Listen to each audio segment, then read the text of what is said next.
Hola, ¿cómo te va, Héctor? Muy Bien, buenas noches para bien. todos. Buenas noches. Bueno, dentro de la cronología, más o menos estábamos, digamos, en lo que fue, pero se han ido sumando más detalles, ¿no? De hecho, de lo que el calvario que sufrían estas mujeres con anterioridad también, ¿no? Sí, resumiendo, Pablo Laburta ya se sabe que está detenido en Entre Ríos. Se está esperando el exhorto judicial para trasladarlo hasta Córdoba, donde recaerá sobre él la imputación por doble homicidio agravado, por mediar violencia de género y además por el uso de armas de fuego.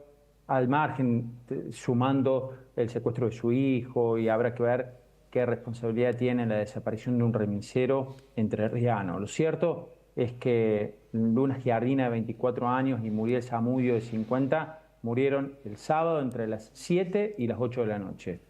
15 horas después fue detenido en Gualeguaychú, donde se lo pudo localizar en un hotel donde estaba preparando lo que en principio nos dicen desde el Ministerio de Seguridad de Córdoba estaba a punto de ser una especie de fuga a través de Puerto Yerúa, que es una localidad que está sobre el río Uruguay y que habitualmente suele ser utilizado para cruzar en lancha y escapar, como es el caso de lo que quería hacer la Urta. Realmente es dramático lo que cuentan los vecinos, lo que vivían estas mujeres. Habitualmente eran acosadas por él. De hecho, Luna tenía un botón antipánico que no pudo llegar a activar. En el 23, en el 24 y en el 25 ya había protagonizado en forma presencial y no solo virtual un acoso sobre las mujeres.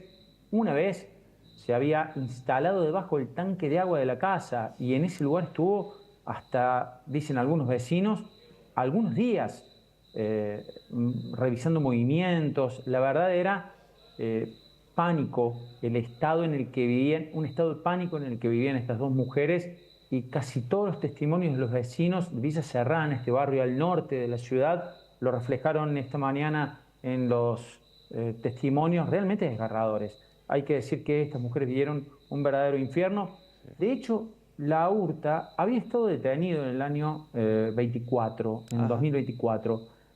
La fiscal Gutiérrez le había eh, detenido, después de 20 días le otorgó la libertad porque no tenía antecedentes penales, pero bueno, la situación finalmente derivó en este doble homicidio, en el secuestro de su hijo, de quien ahora están tratando de proporcionarle a un niño que encima padece un trastorno del espectro autista. ¿Quién puede socorrerlo, ayudarlo? Su abuela uruguaya está muy conmovida, incluso ha dado notas en algunos medios nacionales. Eh, Hay una tía en Chile, hermana de Luna, que estaba viajando en el día de hoy, pero claro, es realmente una situación muy complicada la que se viene para ese niño, que indudablemente deberá estar muy bien cuidado para tratar de contenerlo después de todo lo que ha vivido, porque se cree que, entre otras cosas, habría visto en la casa, si no bien el crimen directo, sí habría escuchado los disparos Ujú. y algunas cosas más. De hecho, fue testigo y se ve en el video de cómo detenían a su padre cuando fue abordado por la policía en Gualeguaychú. Casi uno escucha algunos audios por parte de su expareja y era casi la crónica de un final anunciado, por lo menos se veía que algo grave podía ocurrir porque ella temía por esto.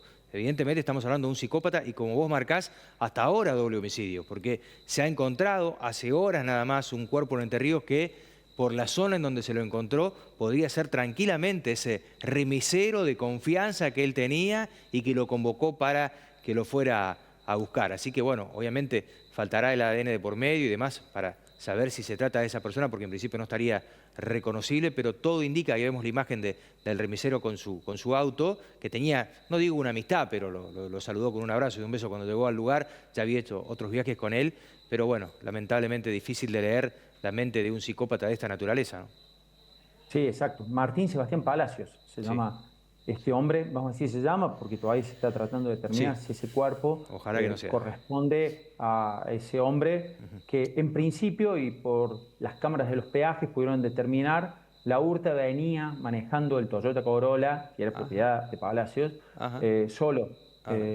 Ese mismo vehículo que aparece en una zona del Cinturón Verde de Córdoba, en Villa Esquiú, cerca del predio donde entrena el Club Atlético Belgrano, completamente calcinado. Habrá que ver si también cometió una parte de su plan criminal matando a este remisero.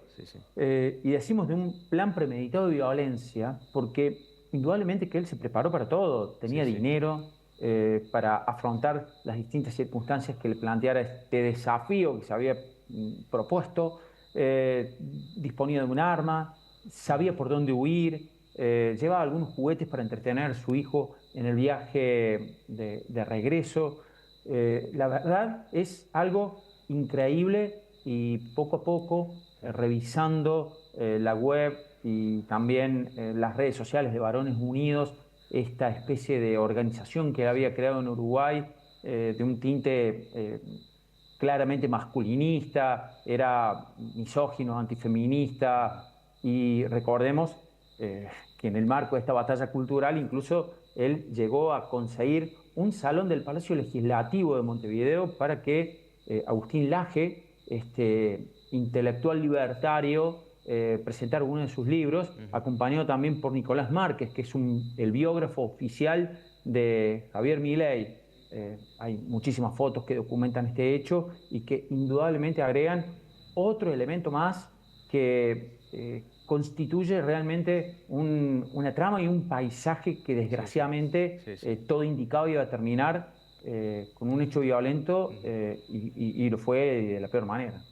Relaciones políticas muy fuertes, una apología, como bien marcás vos, con respecto a una posición extrema tomada desde un machismo extremo también y lamentablemente con terrible desenlace. De todas maneras, como bien lo marcabas también, estuvo a punto de lograr consumar el plan, al menos cruzar para Uruguay, y ya es otra historia, porque buscando un paralelismo, si hablamos del triple crimen de las jóvenes en Buenos Aires, atado a otra situación, narco y demás, pero el hecho de que uno de los principales implicados no estuviera en el país, ahora la extradición puede llevar hasta un año, están hablando con respecto a que vuelva. Digamos, es mucho más difícil. Si él hubiera logrado cruzar con su hijo, no sé de qué estamos hablando. Me parece que todavía mínimamente de una búsqueda o cómo hubiera avanzado cuando se sintiera acorralado. Me parece que se actuó justo en el momento justo y con el compromiso justo por parte de la gente del hotel que fue quien lo denunció, ¿no? Sí, y además hay otro dato. Que nos enterábamos de cómo fue la investigación. Lograron determinar rápidamente qué taxista había sido llamado para el viaje que él hizo desde el barrio Villa Serrana, donde está el domicilio de las víctimas, hasta la terminal. Luego intervinieron en ese teléfono y pudieron ir escuchando en tiempo real todas las comunicaciones. En la terminal tomó otro taxi que lo lleva, en un viaje realmente largo, hasta la ciudad de Concordia, de Gualeguaychú, perdón.